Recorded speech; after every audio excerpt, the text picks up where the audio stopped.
গণতান্ত্রিক উত্তরণে আবারও গভীর সংকটে বাংলাদেশ। রাজনৈতিক অঙ্গনে অস্থিরতা তীব্র।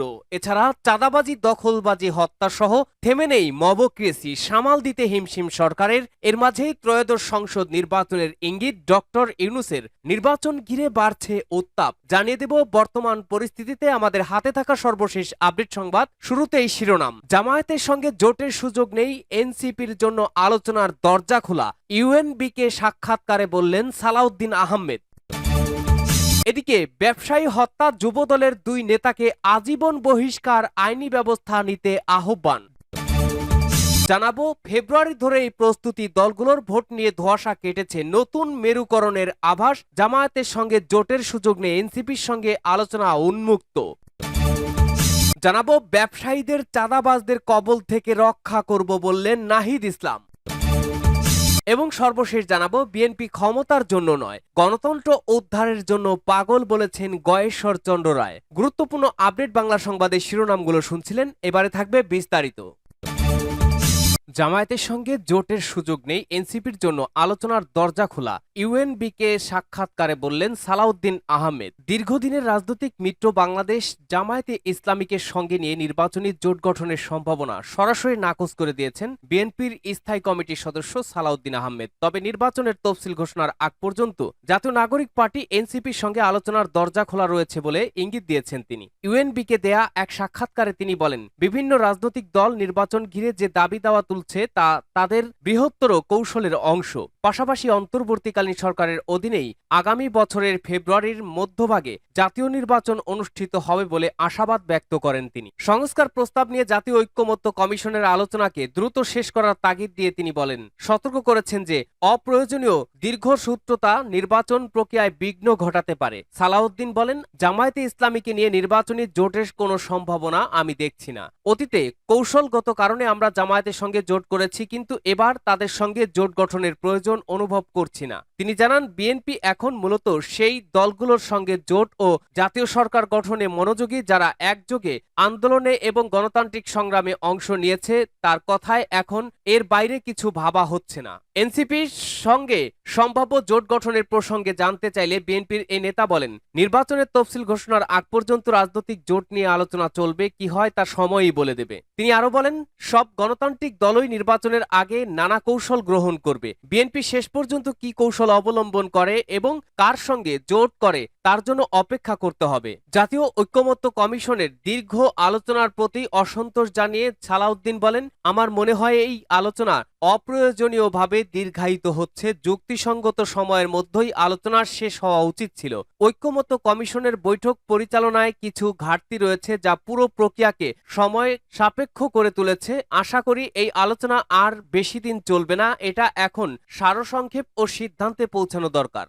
ব্যবসায়ীকে হত্যা, যুবদলের দুই নেতাকে আজীবন বহিষ্কার, আইনি ব্যবস্থা নিতে আহ্বান। রাজধানীর মিডফোর্ড হাসপাতালের সামনে ব্যবসায়ী সোহাগ হত্যাকাণ্ডের ঘটনায় যুবদলের দুই নেতাকে আজীবন বহিষ্কার করা হয়েছে। শুক্রবার 11 জুলাই বাংলাদেশ জাতীয়তাবাদী যুবদল কেন্দ্রীয় নির্বাহী কমিটির এক প্রেস বিজ্ঞপ্তিতে বিষয়টি জানানো হয়। বহিষ্কৃতরা হলেন রজ্জব আলী পিন্টু ও সাবাহ করিম লাকি। বিজ্ঞপ্তিতে তাদের বিরুদ্ধে আইনি ব্যবস্থা নিতে আইনশৃঙ্খলা বাহিনীর প্রতি উদাত্ত আহ্বান জানানো হয়েছে। বাংলাদেশ জাতীয়তাবাদী যুবদল কেন্দ্রীয় নির্বাহী কমিটির সহ দপ্তর সম্পাদক মিনহাজুল ইসলাম ভূঁইয়া বিজ্ঞপ্তিতে সই করেন। তিনি বহিষ্কারের তথ্যটি নিশ্চিত করেছেন। জাতীয়তাবাদী যুবদল কেন্দ্রীয় নির্বাহী কমিটির সভাপতি আব্দুল মোনায়েম মুন্না ও সাধারণ সম্পাদক মোহাম্মদ নুরুল ইসলাম নয়ন ইতিমধ্যে এই সিদ্ধান্ত কার্যকর করেছেন। বিজ্ঞপ্তিতে বলা হয়, গত 9 জুলাই রাজধানীর মিডফোর্ড হাসপাতালের মূল ফটকে জনসম্মুখে মোহাম্মদ সোহাগ নামে এক ব্যবসায়ী যুবককে প্রকাশ্য দিবালোকে কুপিয়ে ও পিটিয়ে নৃশংসভাবে হত্যাকাণ্ডের ঘটনায় পরিবারের পক্ষ থেকে করা মামলায় আসামি যুবদল কেন্দ্রীয় নির্বাহী কমিটির সাবেক সহ জলবায়ু বিষয়ক সম্পাদক রজ্জব আলী পিন্টু ও ঢাকা মহানগর দক্ষিণ যুবদলের যুগ্ম আহ্বায়ক সাবাহ করিম লাকিকে প্রাথমিক সদস্য পদ সহ সব পদ থেকে দল থেকে আজীবন বহিষ্কার করা হয়েছে। বিজ্ঞপ্তিতে যুবদলের সব পর্যায়ের নেতাকর্মীদের তাদের সঙ্গে সাংগঠনিক সম্পর্ক না রাখার নির্দেশনা প্রদান করা হয়েছে। একই সঙ্গে আইনশৃঙ্খলা বাহিনীকে ওই বিষয়ে কোনো রূপ শৈথিল্য না দেখে প্রয়োজনীয় আইনি ব্যবস্থা নেওয়ার উদাত্ত আহ্বান জানানো হয়েছে। ভোট নিয়ে ধোঁয়াশা কেটেছে, নতুন মেরুকরণের আভাস। ফেব্রুয়ারি ধরেই প্রস্তুতি দলগুলোর। জামায়াতের সঙ্গে জোটের সুযোগ নেই, এনসিপির সঙ্গে আলোচনা উন্মুক্ত। ত্রয়োদশ জাতীয় সংসদ নির্বাচনের সময়সীমা নিয়ে অনেকটা স্বস্তিতে বিএনপি সহ রাজনৈতিক দলগুলো। বিশেষ করে প্রধান উপদেষ্টা নির্বাচনের জন্য ডিসেম্বরের মধ্যে সব প্রস্তুতি শেষ করতে নির্দেশনা দেওয়ার পর ভোট নিয়ে ধোঁয়াশা কেটেছে। মোটা দাগে ৩টি দাবি পূরণ হলে আগামী বছরের ফেব্রুয়ারিতে ভোট হওয়া নিয়ে কোনো আপত্তি থাকার কথা নয়, জানিয়েছে দলগুলো। এর মধ্যে বিচার দৃশ্যমান হচ্ছে, মৌলিক সংস্কারের ভিত্তিতে জুলাই সনদ ও জুলাই ঘোষণাপত্র চূড়ান্ত করার প্রক্রিয়াও চলছে।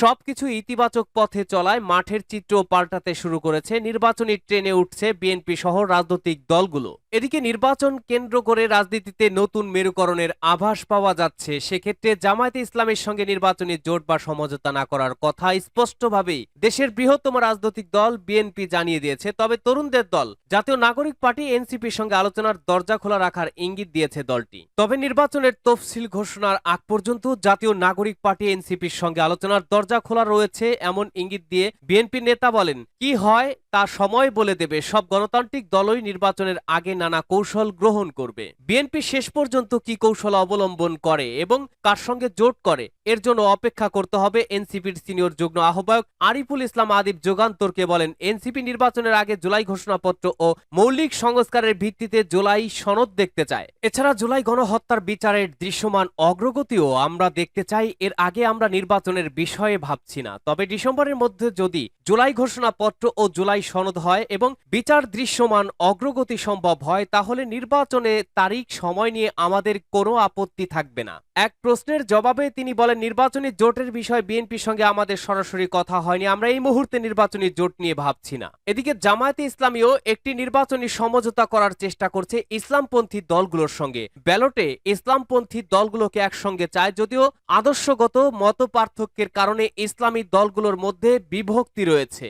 ব্যবসায়ীদের চাঁদাবাজদের কবল থেকে রক্ষা করব ঘোষণা নাহিদ ইসলামের। জাতীয় নাগরিক পার্টি এনসিপির আহ্বায়ক নাহিদ ইসলাম বলেছেন, জুলাই মাসের গণ অভ্যুত্থান ছিল নতুন বাংলাদেশের সূচনা। এর কোনো শেষ হয়নি, বরং এটি ছিল ফ্যাসিবাদের বিরুদ্ধে নতুন যুগের শুরু। শুক্রবার রাতে খুলনার শিববাড়ি মোড়ে আয়োজিত পথসভায় প্রধান অতিথির বক্তব্যে এসব কথা বলেন তিনি। নাহিদ ইসলাম বলেন, ছাত্র তরুণ ও শ্রমিকদের যে আন্দোলন শুরু হয়েছে তা চলমান রাখতে হবে। গণ অভ্যুত্থানের পর আমরা বলেছি, এই ফ্যাসিবাদী ব্যবস্থা যেটি মাফিয়া, দুর্নীতিবাজ ও সন্ত্রাসীদের আশ্রয় দেয় এবং পুলিশকে খুনি বাহিনীতে পরিণত বা রূপান্তর করে, এর বিলুপ্তি ঘটাতে হবে। তিনি অভিযোগ করেন, 5 আগস্ট থেকেই ছাত্র নেতৃত্বকে বাদ দিয়ে সরকার গঠনের ষড়যন্ত্র শুরু হয়। ছাত্র নেতারা চেষ্টা করেছে গণ অভ্যুত্থানের চেতনায় এই সরকারকে টানতে, কিন্তু কিছু পক্ষ সেই চেতনার বিপরীতে অবস্থান নিয়েছে। তারা পুরনো বন্দোবস্ত রক্ষা করতে চাইছে। তিনি আরো বলেন, ঢাকায় আজ চাঁদাবাজির বিরুদ্ধে আমরা কথা বলছি। জনগণকে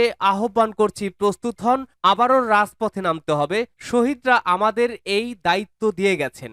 বিএনপি ক্ষমতার জন্য নয়, গণতন্ত্র উদ্ধারের জন্য পাগল বলেছেন গয়েশ্বরচন্দ্র রায়। বিএনপির স্থায়ী কমিটির সদস্য গয়েশ্বরচন্দ্র রায় বলেছেন, বিএনপি ক্ষমতায় যাওয়ার জন্য পাগল হয়নি, গণতন্ত্র প্রতিষ্ঠার জন্য পাগল হয়ে আছে। শুক্রবার রাজধানীর কেন্দ্রীয় শহীদ মিনারে জাসাস আয়োজিত সাংস্কৃতিক অনুষ্ঠানে প্রধান অতিথির বক্তব্যে তিনি একথা বলেন। জুলাই আগস্ট গণ অভ্যুত্থান, শোক ও বিজয়ের বর্ষপূর্তি পালন উপলক্ষে জাতীয়তাবাদী সাংস্কৃতিক সংসদ জাসাস অনুষ্ঠানের আয়োজন করে।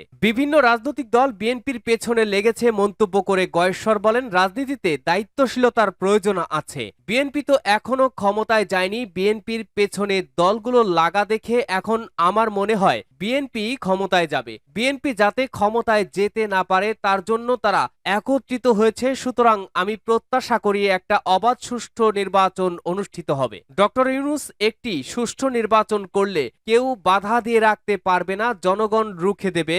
আর যারা যারা বিএনপির ক্ষমতায় যাওয়া পছন্দ করছেন না, তারা কালকেই শহীদ মিনারে এসে শপথ গ্রহণ করেন। তিনি বলেন, আপনারা একটা মহাজোট করেন, করে 300 আসনে 300 প্রার্থী দেন। বিএনপি এককভাবে 300 প্রার্থী দেবে, লড়াইটা হয়ে যাক। আপনারা ফলাফলের পরে গুনে নিয়েন কত ভোট পেলেন, জামানতটা রাখতে পারলেন কিনা। বৈষম্য বিরোধী আন্দোলনে নেতৃত্ব দেওয়া নেতাদের উদ্দেশ্যে বিএনপির এই নেতা বলেন, বৈষম্য বিরোধী আন্দোলনে যেমন আমরা বৈষম্য করিনি, এই আন্দোলনে বিজয়ের মালা যারা গলায় পড়লেন তারা নিজেরাই বৈষম্য সৃষ্টি করেন না।